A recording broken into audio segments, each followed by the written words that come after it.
Hello, good morning everyone. मैं राम पचौरी आपका बहुत बहुत स्वागत करता हूं पचौरी एमएलटी के यूट्यूब चैनल पर। आज हमारे को जो है एक स्ट्रेप्टोकोकस बैक्टीरिया के लैब डायग्नोसिस को पढ़ना है। लास्ट वीडियो हम जो है स्टेफाइलोकोकस के बैक्टीरिया के लिए पढ़ चुके थे कि स्टेफाइलोकोकस बैक्टीरिया में लैब डायग्नोसिस कैसे करते हैं। आज हमारे को स्ट्रेप्टोकोकस बैक्टीरिया के लैब डायग्नोसिस और उसके पैथोजेनेसिस को देखना है कि कौन कौन से इन्फेक्शन जो है वो ये करता है और इसके साथ ही साथ इसके अंदर आपको कौन कौन से लैब डायग्नोसिस करवानी चाहिए। ठीक है, आइए देखते हैं। इसके अंदर बेसिकली इन्फेक्शन में दो टाइप के इन्फेक्शन आप देखते हो। मेनली स्ट्रेप्टोकोकस के अंदर एक इन्फेक्शन तो ऐसे होते हैं जो कि आपके पस फॉर्मेशन कॉज करते हैं और स्प्रेडिंग नेचर के होते हैं। ठीक है, जिनको आप मेनली पायोजेनिक इन्फेक्शन के नाम से जानते हो। ठीक है, ये जो इन्फेक्शन है वो क्या है, आपके पस फॉर्मेशन करने वाले और साथ ही साथ ये क्या है, स्प्रेडिंग नेचर रखते हैं कि ये क्या करते हैं, सुपरेटिव लीजन कॉज करते हैं। ठीक है, जिनमें आपके पायोजेनिक इन्फेक्शन में रेस्पिरेटरी इन्फेक्शन कर सकते हैं, स्किन का कोई डर्मल इन्फेक्शन कर सकते हैं, या फिर आपके जेनाइटल एरियाज के इन्फेक्शन कर सकते हैं, और या फिर कोई डीप इन्फेक्शन, कोई वुंड या फिर कोई अदर लीजन कॉज कर सकता है। ठीक है, और नॉन सेपरेटिव इन्फेक्शन ऐसे जो कि आपके स्प्रेडिंग नेचर के नहीं है, जैसे कि आपका एग्जांपल एक्यूट रूमेटिक फीवर और आपका एक एक्यूट ग्लोमेरुलोनेफ्राइटिस। ठीक है, ये दो आपके जो है वो नॉन सेपरेटिव नेचर के जो है लीजन है, और जो आपके रेस्पिरेटरी इन्फेक्शन, जेनिटल इन्फेक्शन जो है वो एक टाइप के पायोजेनिक इन्फेक्शन है जो पस फॉर्मेशन करके और क्या करेंगे, स्प्रेडिंग नेचर शो करेंगे। ठीक है, अब हमारे को क्या है कि स्ट्रेप्टोकोकस बैक्टीरिया को लैब डायग्नोसिस करने के लिए हमारे को क्या क्या करना होता है कि सबसे पहले तो हमारे को पता होना चाहिए स्पेसिमेन क्या कलेक्ट करना है। तो हमारे को ये डिपेंड करेगा कि किस साइड से आपको लीजन हुआ है, उसी साइड से आप स्पेसिमेन को कलेक्ट कर लेंगे। ठीक है, अकॉर्डिंग टू द साइट। तो जैसे आप स्वाब कलेक्ट कर सकते हैं, या फिर आप जैसे रेस्पिरेटरी इन्फेक्शंस वगैरह हैं तो उनमें आप नेजल स्वाब या फिर नेजोफेरिंजियल स्वाब ले सकते हो। देन इसके बाद आपका पस है तो आप पस का कलेक्शन कर सकते हो। ब्लड है तो ब्लड का, आपके ब्लड का कोई इन्फेक्शन है, पाइमिया वगैरह हो गया है, septicaemia, other type of infection, या फिर आपके CSF का कलेक्शन अगर जो है आपके ब्रेन की मेनिंजिस से रिलेटेड अगर कोई प्रॉब्लम है, इन्फ्लामेशन है, तो आप जो है CSF का कलेक्शन कर सकते हैं। ठीक है, देन इसके बाद आप बात करें कलेक्शन एंड ट्रांसपोर्ट के लिए, तो आप इसमें पाइक्स मीडिया इस्तेमाल करते हैं। मेनली पाइक्स मीडिया जो है वो एक ब्लड आकार है जिसके अंदर आपका 1:1 लाख के अराउंड जो है क्रिस्टल वॉयलेट का आपका रेशियो जो है वो यूज किया जाता है, ब्लड और क्रिस्टल वॉयलेट का।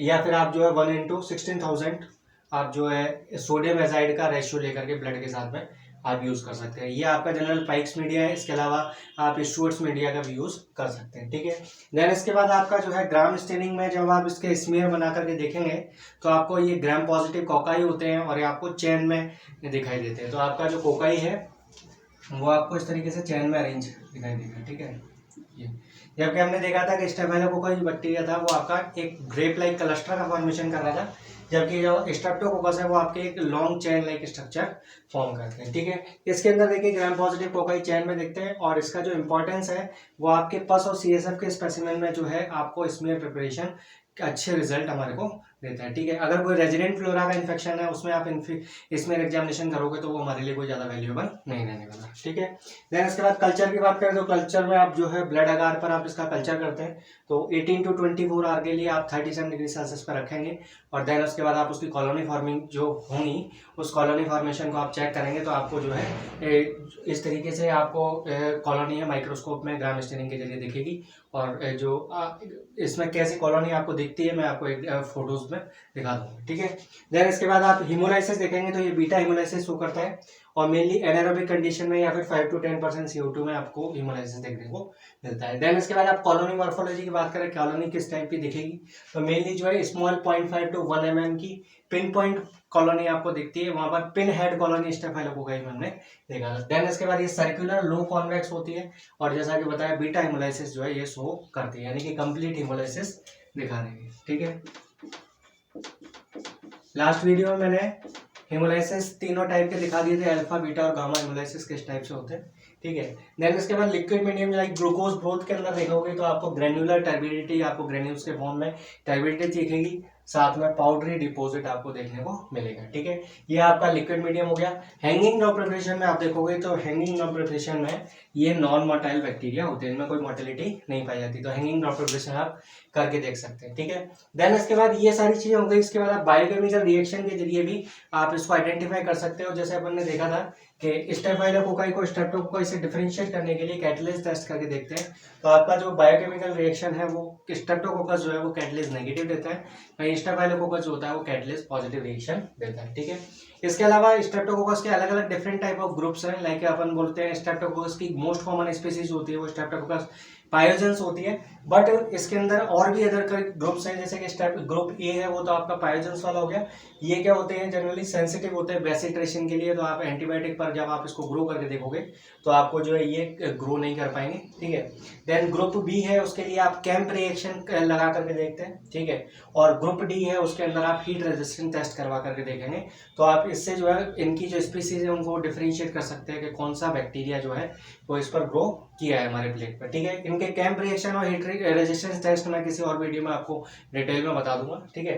देन इसके बाद लैंसफील्ड ग्रुपिंग जो है वो जनरली हिमोलाइटिक जो स्ट्रेप्टोकोकाई होते हैं उनको देखने के लिए हमारे को जो है लैंसफील्ड ग्रुपिंग करनी होती है, ठीक है। देन इसके बाद ये सारी चीजें आपकी हो गई। ये तो जनरल जो टेस्ट थे वो एक्यूट सुपरेटिव लीजन के लिए थे, ठीक है, यानी कि ऐसे लीजन जो कि आपके पायोजेनिक इन्फेक्शन शो कर रहे हैं, ठीक है। अब हमारे को देखना है कि इसमें जो नॉन सुपरेटिव लीजन है उनके अंदर हमारे को क्या टेस्ट करने होते हैं। अब इसके नॉन सुपरेटिव लीजन के बारे में देख लेते हैं कि नॉन सुपरेटिव लीजन का लैब डायग्नोसिस हमारे को कैसे करना होता है, ठीक है। इसमें नॉन सेपरेटिव कॉम्प्लिकेशंस जो हैं जिनमें सुपरेशन या फिर आपका बोले तो स्प्रेडिंग नेचर जो है वो नहीं है, तो उस दौरान हम एक टेस्ट करवाते हैं जिसको बोलते हैं एंटी स्ट्रेप्टोलाइसिन, ठीक है। ये एएसओ टाइटर जो है वो टेस्ट हमारे मेनली रूमेटिक फीवर और एक्यूट ग्लोमेरुलर नेफ्राइटिस के इन्फेक्शन में करवाना होता है। ये एक रूटीन टेस्ट है एएसओ टाइट्रेशन का, और ये जो है इसमें टाइटर इज मोर देन, अगर 200 या उससे ज़्यादा अगर आपको मिल रहा है तो वो आपके रिमेटिक फीवर में क्या है आपका एक सिग्निफिकेंट रोल प्ले करता है। तो अगर रिमेटिक फीवर के चांसेस आपको देखने को मिलेंगे या कोई स्ट्रेप्टोकोकल इन्फेक्शन पहले से जो हुआ है उसको जो है इंडिकेट करने का काम करता है, ठीक है। तो मेनली टाइटर इज 200 और more is significant in rheumatic fever and indicative of prior streptococcal infection, ठीक है। तो अगर 200 से ज़्यादा आपका टाइटर मिल रहा है तो इसका मतलब आपको जो है स्ट्रेप्टोकोकल इन्फेक्शन हो सकता है या रिमेटिक फीवर हो सकता है, ठीक है। ये जो है इसमें एएसओ टेस्ट जो है वो एक न्यूट्रलाइजेशन टेस्ट है जिसके अंदर एंटीबॉडीज जो होती है स्ट्रेप्टोलाइसिन ओ की वो न्यूट्रलाइज कर दी जाती है स्ट्रेप्टोलाइसिन ओ के एंटीजन की तरह, यानी कि बेसिकली एंटीजन एंटीबॉडी रिएक्शन हो रहा है। तो हम क्या करेंगे कि इसमें जो एंटीबॉडीज हैं आपके स्ट्रेप्टोलाइसिन ओ का जो एंटीजन है वो उस एंटीबॉडीज को न्यूट्रलाइज कर देगा और उससे आपको रिएक्शन देखने को मिलेगा, ठीक है। इसमें एक्यूट रिमेटिक फीवर के अंदर इसका टाइटर हाई मिलता है, ठीक है, और वहीं पर आपको एक्यूट ग्लोमेरुलर नेफ्राइटिस के अंदर ये जो है टाइटर थोड़ा लो मिलता है, ठीक है। तो इसीलिए अगर रिमेटिक फीवर को अगर डायग्नोस करना है तो हमारे को ये एक जो है परफेक्ट टेस्ट रहने वाला है। बट अगर हमारे को ग्लोमेरुलर नेफ्राइटिस को अगर डायग्नोस करना है तो उसके लिए आप एक नया टेस्ट जो अपन ट्राई करते हैं वो कौन सा है, एंटी डीएनएस बी टेस्ट जो है अपन करवाते हैं, ठीक है। ये एंटी डीएनएस बी जो है वो आपके मेनली स्ट्रेप्टोकोकल पायोडर्मा के जो केसेस हैं उनके अंदर करते हैं, और बाकी जो ग्लोमेरुलर नेफ्राइटिस है उसके अलावा जो केसेस हैं उनके अंदर भी करवाते हैं। इसके अंदर टाइटर अगर 300 to 350 आ रहा है या उससे ज़्यादा आ रहा है तो वो हमारे को सिग्निफिकेंट जो है रिजल्ट देता है, ठीक है।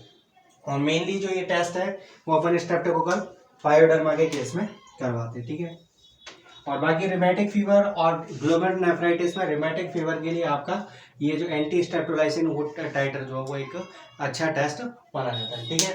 तो ये आपका हो गया। इसके अंदर जो है ट्रीटमेंट के लिए आप जनरली नॉर्मल अपन बात करें तो पेनिसिलिन जी देते हैं पेशेंट को, और अगर किसी पेशेंट के अंदर पेनिसिलिन का एलर्जी है तो उसके लिए आप एरिथ्रोमाइसिन या फिर सफ्लैक्सिन का टैबलेट भी दे सकते हैं। ये आपके लाइन ऑफ ट्रीटमेंट है तो दिया जाता है। मेनली हमारे को जो है लैब टेक्नोलॉजी के बेसिस पर देखा जाए तो मेनली लैब डायग्नोसिस हमारे लिए इंपॉर्टेंट है, बाकी जो मेडिसिन डिपार्टमेंट में इनके ट्रीटमेंट हम पढ़ते हैं, ठीक है। तो ये था आपका स्ट्रेप्टोकोकस बैक्टीरिया के लैब डायग्नोसिस और पैथोजेनेसिस के बारे में, ठीक है। इसके जो है कुछ जो टेस्ट आपके camp reaction heat resistant test इनके बारे में अलग से हम जो है एक वीडियो में डिस्कस कर लेंगे, ठीक है। तो आई होप कि आपको समझ में आ गया होगा। अगर आपको कोई दिक्कत होती है तो आप लोग कमेंट करके पूछ सकते हैं। मिलते हैं नेक्स्ट वीडियो के अंदर किसी नए बैक्टीरिया के साथ में। Thank you so much.